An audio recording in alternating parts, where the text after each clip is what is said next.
बूढ़े मान गए, क्योंकि बूढ़े तो कथा में भेजे जाते हैं, सत्संग में भेजे जाते हैं, विवाह बारात में कौन ले जाए। पर जो दूल्हे का नाना था वो तो बोला नाना हम तो चलेंगे।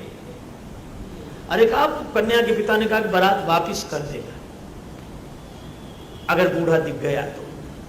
नाना ने कहा कि ऐसे ढंग से ले चलो कि हम दिखे नहीं।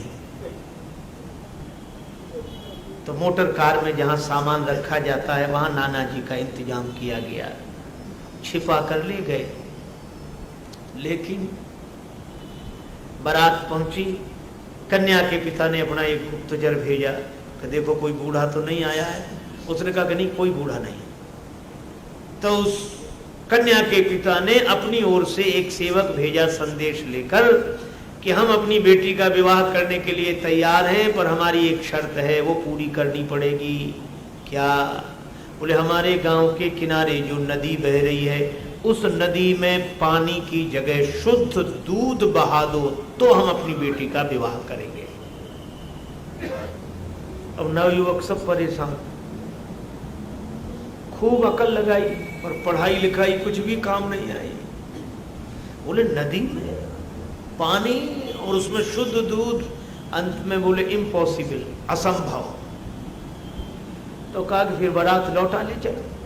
बारात लौटने लगी। किसी ने कहा बारात तो लौट ही रही, नाना के काहे को प्राण ले रहे हो, उसे बाहर निकाल लो। तो नाना जी से कहा कि आओ। नाना जी बोले क्यों? बोले अब कोई डर नहीं है। कहा क्यों? बोले बारात लौट रही। नाना ने कहा क्यों लौट रही बारात? बोले कन्या के पिता ने ऐसी शर्त रखी है कि हम पूरी नहीं कर सकते।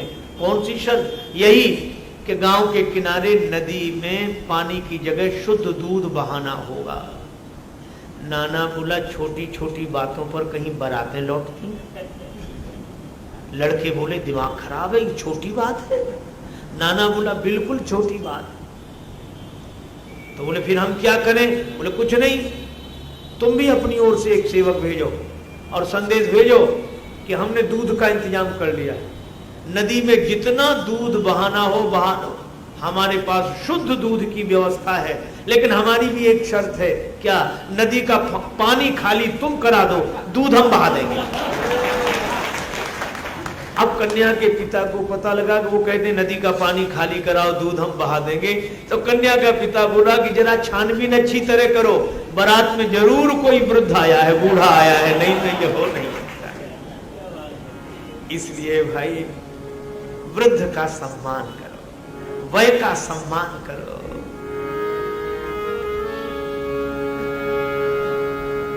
हनुमान जी ने भी यही किया। ब्रह्मस्तुति साधा कपि मन कीन विचार, जो न ब्रह्म सरमानौ महिमा मिटई अपार। हनुमान जी ने युद्ध बंद कर दिया, ब्रह्मास्त्र को स्वीकार कर लिया।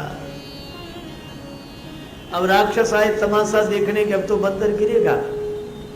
पर हनुमान जी ने देख लिया कि भीड़ किधर है, मूर्छित होकर गिरे भी तो उन्हीं पर। ब्रह्मबान कपि कहूं ते ही मारा, पर तेहु बाद कटक संघारा, पर तेहु बाद कटक संघारा।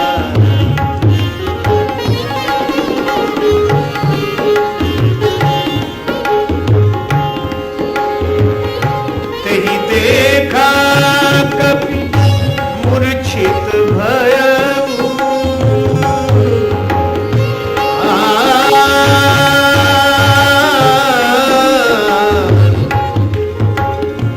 ब्रह्मपाश बांधे सी ले गए,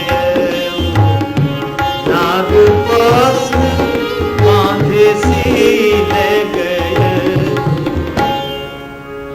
मेघनाद ले गया हनुमान जी को बांधकर। हनुमान जी बंध गए। किसी ने कहा क्या आप ये बंधन नहीं तोड़ सकते?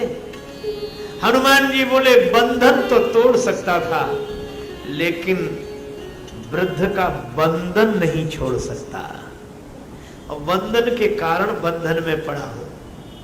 कोई बात नहीं। श्री हनुमान जी ब्रह्मास्त्र की मर्यादा रखते हैं। रावण के दरबार में उपस्थित हुए, रावण बैठा, और रावण ने जो श्री हनुमान जी को देखा तो उसे बड़ा आश्चर्य हुआ और क्रोध भी आया। आश्चर्य इस बात पर, रावण बोला कौन है तू?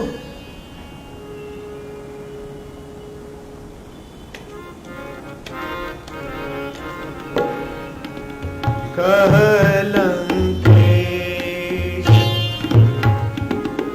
कवन ते मंदर, कवन ते ईशा, ईशा कह लंकेश, कवन ते ईशा, केहि के बल पर डाले सी ईशा,